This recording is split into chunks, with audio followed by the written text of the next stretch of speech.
Welcome back to my channel. কেমন আছো সবাই? আশা করি সবাই ভালো আছো। তা আমিও বেশ আছি।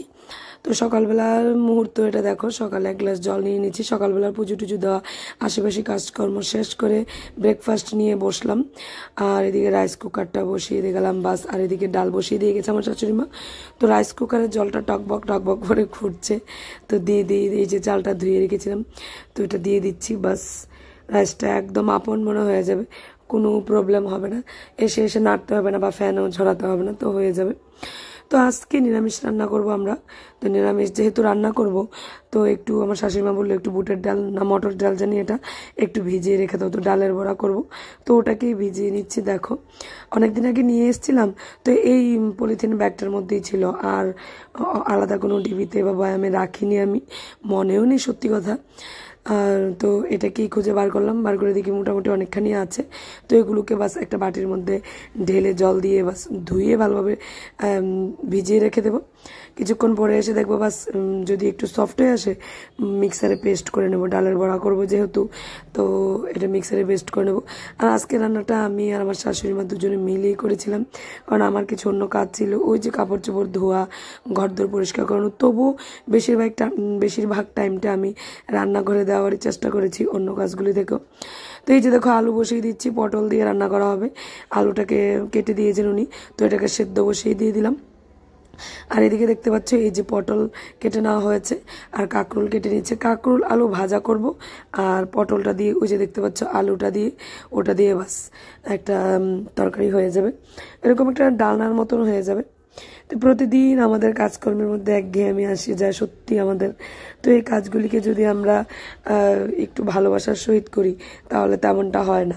আর যদি মনে করো কেউর ইচ্ছে ইউটিউবে ব্লগ বানানো একটা কি বলে না প্যাশন থাকে, তাহলে তার কথাই নেই, সমস্ত কাজকর্মই আনন্দের সহিত করা যায়। আর এই যে দেখো কড়াইতে দিয়েছি পাঁচফোড়ন, কিন্তু এটার মধ্যে সর্ষে প্রচণ্ড পরিমাণে ছিল, তো সর্ষেটা একদম ছিটকে পড়ে যাচ্ছে। আর ডালও হয়ে গেল, বাস ডাল হয়ে গেল। আর এখন সবজিগুলি এক এক করে রান্না করে নেব। যাই হোক, কারেন্টও চলে গেছিলো তখন, তো কারেন্টের ওভেনে আর এগুলো আমি সেদ্ধ বসাতে পারিনি। তো এই যে এদিকে দেখো একটু কড়াইতে কাঁকড়গুলো একটু সেদ্ধ বসিয়ে দিলাম। এই হালকা একটু সেদ্ধ হয়ে গেলে হয়ে যাবে, 50% সেদ্ধ হয়ে গেলে হয়ে যাবে। আর এদিকে ডালটাও হয়ে গেল, ডালটাকে একটা বলের মধ্যে শিফট করে নিচ্ছি, ডাইনিং টেবিলে রেখে দেবো। যেহেতু নিরামিষ রান্নাবান্না, তো ডাইনিং টেবিলেই থাকবে সমস্ত কিছু, আর আমিষের তেমন কিছু ব্যাপার নেই। কেন বলো তো, ওই যে একাদশী তিথিটা লেগে যায়, তো আমি একাদশী করবো, আমার শাশুড়ি মাও করবে, তো ওই জন্য নিরামিষটা আগের দিন যদি খাওয়া হয় না, বেশ ভালোই হয়। তো এটা একটা জিরার গুঁড়োর প্যাকেট ছিল, তো ওটাকেও বাস এই ডিবিটার মধ্যে শিফট করে নিলাম। তো আবার চলে গেলাম সেই রান্নাঘরে রান্না বসাতে। তো দেখো কাঁকড়গুলো তো সেদ্ধ হয়ে গেল, তো কড়াইতে তেল দিয়ে, তেলটা গরম হয়ে গেলে একটা তেজপাতা দিয়ে বাস কাঁকড় আলু ভাজাটা ভেজে নেব। আর ওই দিকের ওভেনটার মধ্যে বসিয়েছিলাম আলু, বাস আলুটা সেদ্ধ বসিয়ে দিয়েছিলাম, সেদ্ধ বসিয়ে দিয়েছি। তা এটাকে ছেঁকে সেদ্ধ হয়ে গেলে তারপর এটাকেও ভেজে নেব। তো লবণ হলুদ একসাথে দিয়েই আমি বাস বসিয়ে দিয়েছি।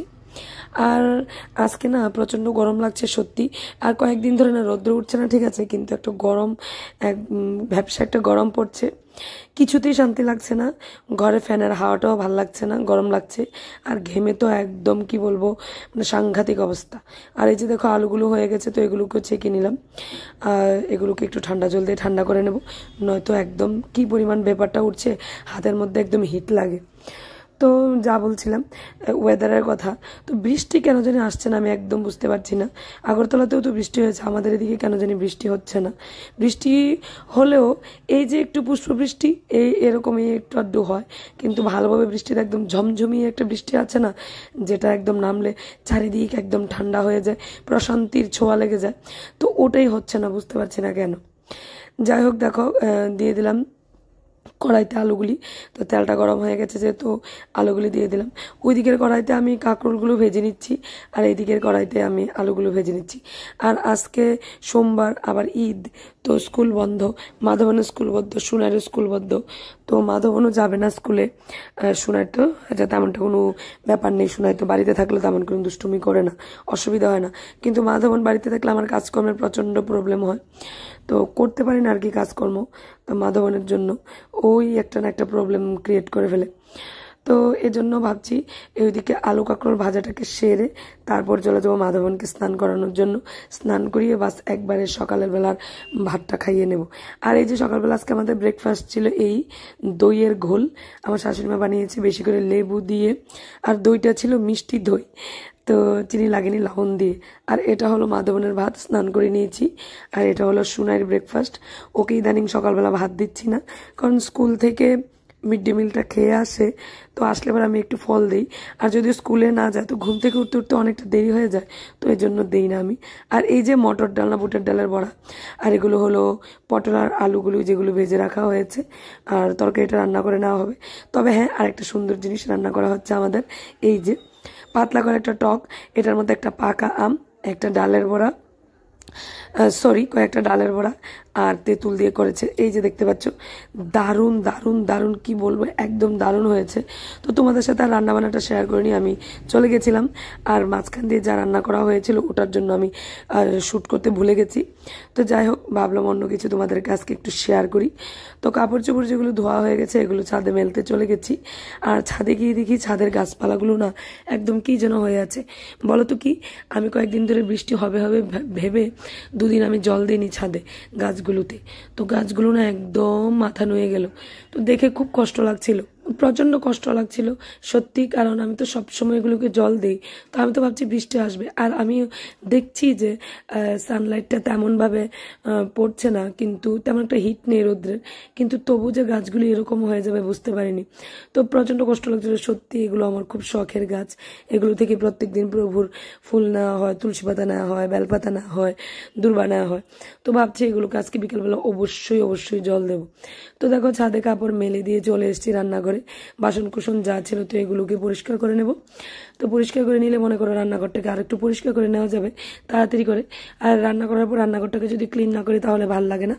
তো রান্না বান্না হয়ে যাওয়ার পর সবাই লাঞ্চ করার পর না একটু দুপুরবেলা ঘুমিয়ে চলে গিয়েছিলাম। তো ঘুমাতে চলে গিয়েছিলাম, তো আর কিছু আর শ্যুট করিনি। তো তোমাদের জন্য আবার ইভিনিং টাইমের কিছু মুহূর্ত শ্যুট করেছি। আর দেখে নাও কি কি রান্না করা হয়েছে, তোমাদের সাথে শেয়ার করছি। ভাজা, ডাল, টক, আর এই যে দেখতে পেয়েছিলে তরকারি। সো গুড ইভিনিং ফ্রেন্ডস, এটা ছিল একদম সন্ধ্যার আগ মুহূর্ত। ওয়েদারটা আবার সে ক্লাউডি ছিল। যাই হোক, তো ঘুম থেকে তাড়াতাড়ি উঠে ঘর দূর ঝাড়তেও দেওয়া হয়ে যায়। তো সন্ধ্যা প্রতিবার আয়োজন করছিলাম, আর তখনই কারেন্টও চলে গেছিল। তো দেখো একদম কিচ্ছু দেখতে পাচ্ছিলাম না। যাই হোক, পুজোটা সেরে নিলাম, এখন রান্নাঘরে চলে যাব। হ্যালো ফ্রেন্ডস, গুড ইভিনিং সবাইকে। এখন করবো লুচি। তো ছেলে মেয়ে দুপুর থেকে বলছে যে লুচি খাবে, তো এখন লুচি করবো, চলো শেয়ার করবো তোমাদের সাথে।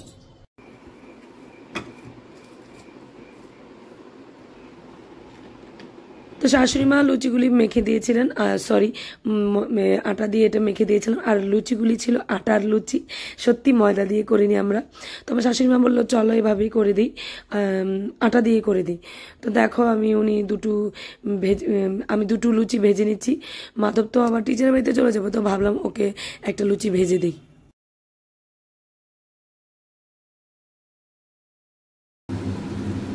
এদিকে মাধব চলে এসছে, এই যে বাবা চলে এসছে।